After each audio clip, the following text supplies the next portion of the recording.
ശബരിമല സ്വർണ്ണക്കൊള്ളക്കേസിൽ പങ്കജ് ഭണ്ഡാരിക്കും ഗോവർദ്ധനും ജാമ്യം ലഭിച്ചിരിക്കുന്നു. അറസ്റ്റിലായി 90 ദിവസം പൂർത്തിയായ സാഹചര്യത്തിലാണ് കോടതി സ്വാഭാവിക ജാമ്യം അനുവദിച്ചത്.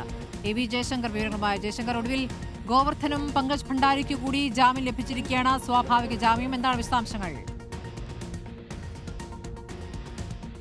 അതായത് സ്മൃതി, ശബരിമല സ്വർണ്ണക്കൊള്ളക്കേസുമായി ബന്ധപ്പെട്ട അന്വേഷണ സംഘം ഇതുവരെ കുറ്റപത്രം സമർപ്പിച്ചിട്ടില്ല. ഈ ഒരു സാഹചര്യത്തിലാണ് അറസ്റ്റിലായി 90 ദിവസം പൂർത്തിയായ സാഹചര്യത്തിൽ പങ്കജ് ഭണ്ഡാരിക്കും ഗോവർദ്ധനും കൊല്ലം വിജിലൻസ് കോടതി നിലവിൽ ജാമ്യം അനുവദിച്ചിരിക്കുന്നത്. പ്രതികൾക്ക് ലഭിച്ചിരിക്കുന്നത് സ്വാഭാവിക ജാമ്യമാണ്. ഈ കേസുമായി ബന്ധപ്പെട്ട് ഇതിനോടകം തന്നെ 7ഓളം പ്രതികൾ പുറത്തിറങ്ങുന്ന സാഹചര്യം ഉണ്ടായിരുന്നു. പത്മകുമാറും തന്ത്രി കണ്ഠരരും രാജീവരും ഉൾപ്പെടെയുള്ള പ്രതികൾ ഇതിനോടകം തന്നെ ഇറങ്ങിയിട്ടുണ്ട്. അതുകൊണ്ട് തന്നെ ഇതൊരു സ്വാഭാവിക ജാമ്യമാണ്. കുറ്റപത്രമില്ലാത്തതിനാൽ തന്നെ കോടതിക്ക് ഇത്തരത്തിൽ പ്രതികളെ കൂടുതൽ കാലം ജയിലിലിടാൻ സാധിക്കില്ല. എന്തായാലും SIT ഇടക്കാല കുറ്റപത്രം നൽകുമെന്നൊക്കെ അറിയിച്ചിരുന്നെങ്കിലും ഇതുവരെ കുറ്റപത്രവുമായി ബന്ധപ്പെട്ട ഒരു കാര്യവും കോടതിയിൽ എത്തിയിട്ടില്ല. അങ്ങനെയെങ്കിൽ സ്വർണ്ണക്കൊള്ള കേസുമായി ബന്ധപ്പെട്ട് മുഴുവൻ പ്രതികളും പുറത്തിറങ്ങുന്ന ഒരു സവിശേഷ സാഹചര്യം ഉണ്ടാകും. എന്തായാലും ഹൈക്കോടതി ഉൾപ്പെടെ ഈ വിഷയവുമായി ബന്ധപ്പെട്ട് ആശങ്കപ്പെടേണ്ട എന്നൊരു നിഗമനത്തിലാണ് ഹൈക്കോടതി എത്തിയത്. അതുകൊണ്ട് തന്നെ സ്വാഭാവിക ജാമ്യം ഈ പ്രതികൾ 90 ദിവസം പൂർത്തിയായ സാഹചര്യത്തിലാണ് സ്വാഭാവിക ജാമ്യത്തിൽ ഇപ്പോൾ പുറത്തിറങ്ങുന്നത്. ഇന്ന് തന്നെ പങ്കജ് ഭണ്ഡാരിയും ഗോവർദ്ധനും ജയിൽ മോചിതരാകുമെന്നാണ് മനസ്സിലാക്കുന്നത്. നേരത്തെ ഈ പങ്കജ് ഭണ്ഡാരിയുടെ ചികിത്സയ്ക്ക് വേണ്ടി ചെന്നൈയിലേക്ക്